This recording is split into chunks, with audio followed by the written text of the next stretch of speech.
Il était une fois 3 frères qui voyageaient le long d'une route solitaire et tortueuse au crépuscule.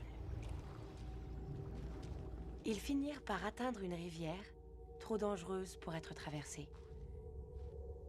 Mais les 3 frères connaissaient bien l'art de la magie et d'un simple coup de baguette, ils firent apparaître un pont.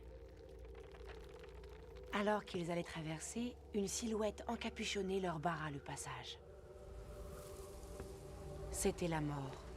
Elle était furieuse. Furieuse car d'habitude, les voyageurs se noyaient dans la rivière.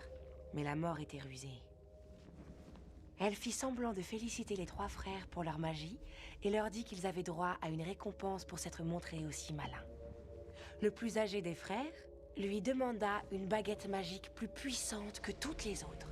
Alors la mort lui en fit une avec une branche d'un sureau qui se trouvait là. Le deuxième frère décida d'humilier la mort encore plus. Et il lui demanda de lui donner le pouvoir de ramener les morts à la vie. Alors la mort ramassa une pierre de la rivière et la lui donna. Puis elle s'adressa au troisième frère, un homme humble. Il demanda quelque chose qui lui permettrait de quitter cet endroit sans que la mort puisse le suivre. La mort, à contre-cœur, lui tendit alors sa propre cape d'invisibilité. Le premier voyagea jusqu'à un lointain village où, grâce à la baguette de sureau, il tua un sorcier avec lequel il s'était querellé autrefois. Enivré par le pouvoir que la baguette de sureau lui donnait, il se vanta d'être invincible.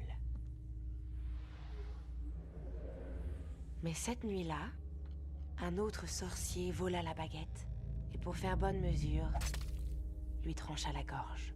Et ainsi la mort prit le premier frère. Pendant ce temps, le deuxième frère rentra chez lui et prit la pierre qu'il tourna 3 fois dans sa main.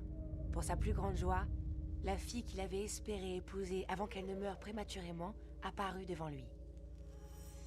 Cependant, elle resta triste et froide, car elle n'appartenait pas au monde des vivants.